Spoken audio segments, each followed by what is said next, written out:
নষ্ট জগগুলো কিভাবে মেরামত করতে হয় দেখুন। এই জগের এই নিচের এই সকেটের অংশ পুড়ে গেছে, এটা আমরা চেঞ্জ করব।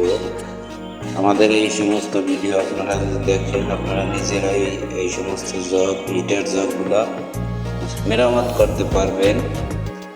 এই জগের এই সকেটটা পুড়ে গেছে, এটা আমরা চেঞ্জ করব। আরেকটা নতুন সকেট বাজার থেকে কিনে আনছি।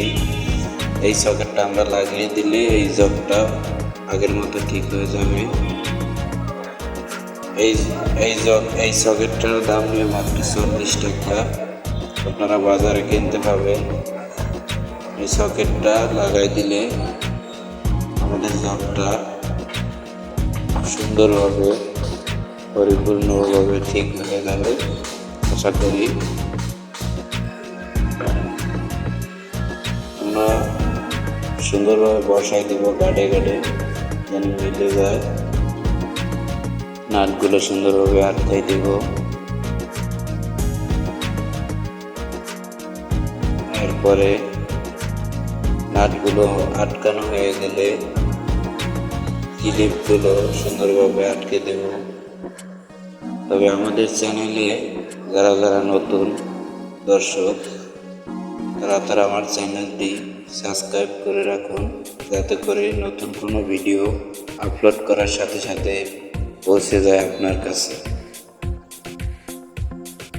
তবে দেখতে থাকুন আমাদের কাজটা,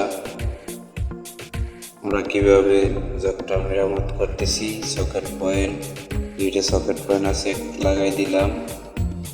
এই পাশে একটা সকেট পয়েন্ট আছে, সকেট পয়েন্টে সুন্দরভাবে লাগাই দেব। একটু হালকা করে চাপ দিলেই বাস এটা লেগে যাবে। তারপর আমরা পিছনের কভারটা লাগাই দেব, তাহলে আমাদের কাজটা শেষ হয়ে যাবে। এটা আগের পয়েন্টে বসাই দিতে হবে, যেমনিভাবে খুলছি সেইভাবে বসাই দিতে হবে।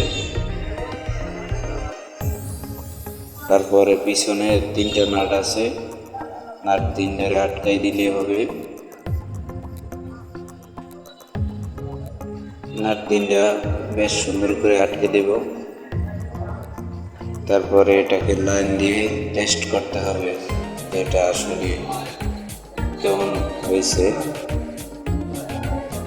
তবে খুবই সহজ, আপনারাও পারবেন, বাসায় চেষ্টা করে দেখুন। আমরা এখন জগটি মেরামত করা কমপ্লিট হয়েছে, আমরা এখন লাইন দেওয়ার প্রসেসর করতেছি। আমাদের জগটি মেরামত করা শেষে আমরা সিরিজের মাধ্যমে একটু টেস্ট করে দেখব ঠিক আছে কিনা। তারপরে মেন লাইনে দেব। হয়তো কোনো সমস্যা থাকলে বড় সমস্যার সম্মুখীন হতে পারে। সিরিজে টেস্ট করলাম, সবই ঠিক আছে। আমরা এখন মেন লাইনে দিয়ে দেখব সুইচও ঠিক আছে, সব ঠিক আছে। আমরা এখন মেন লাইনে দিয়ে দেখব আসলে সম্পূর্ণ ঠিক আছে। যে লাল বাতি জ্বলতেছে। Subscribe my channel.